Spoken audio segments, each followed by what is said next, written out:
welcome to my channel. I'm Tiffany, retired librarian turned homeschool mom. And in this video, as we finish up Addie, we're going to look at a YouTube video from a channel called Wow History. This is their, whether it's episode 2 or what. This talks about the slave narratives. So Unchained is a documentary where famous actors are reading from these slave narratives that were gathered in the 1930s. So in this, I think a little more than 20-minute video here, that was filmed 5 years ago. Let's see. Yeah, it's about 23 minutes. He starts talking about where these narratives came from. So this was in the 1930s, Great Depression. So it was part of work projects. So they were trying to put people, the U.S. government was trying to put people back to work. So this is one of the things they did. And he does mention that the majority of the interviewers were white because they were going into the American South. Again, this is the 1930s. It wasn't exactly safe for other African Americans to go down there and do interviews with these former slaves, most of which are 70 and up, because again, this is the 1930s. So they do mention it in the start of the narratives that it is very, very possible that these former slaves, because of class differences, spoke to them differently than they would have another person of color, which is definitely true. There is, and probably still is to an extent, depending on where you are, particularly in the American South, a different way of speaking. The way particularly older African Americans are going to speak to white people. And it's going to be more formal, and they did admit that it's very likely these people told them what they wanted to hear. So they tried, and they did write these things down verbatim. And what that, according to this researcher, this has caused problems because some people these days say this makes the former slaves look stupid. And I agree with him.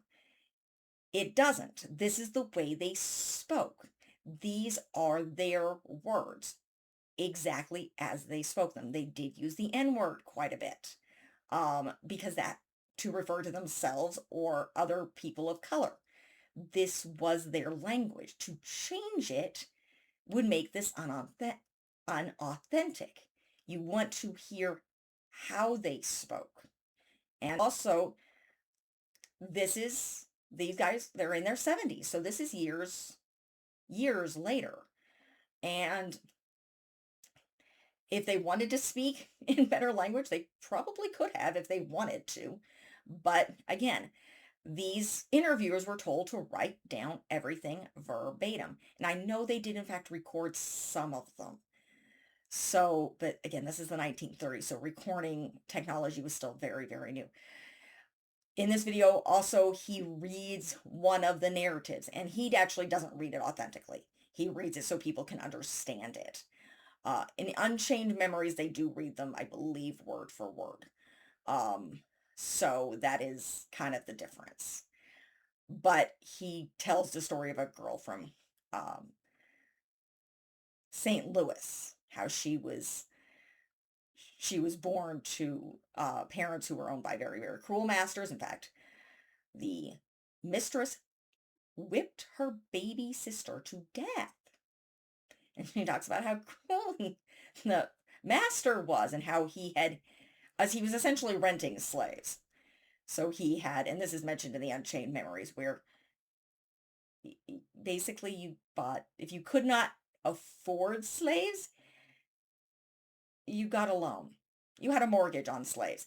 And there were rules. You weren't allowed to take them out of the state you were in and sell them. And he kept trying to take slaves that he still owed money on down to Texas to sell them. And he would periodically get caught and get in trouble because he wasn't supposed to be doing that. Because he would tell the actual owners, who he still owed money to, that they had just run off.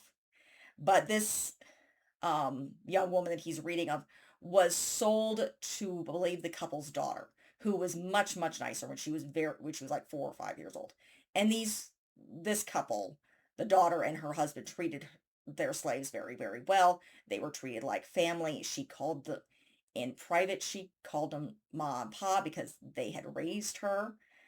And then once the war was over, they helped her and she went to Texas and they gave her papers saying it's like, nope, she's freed. And I don't, well, to get her mother.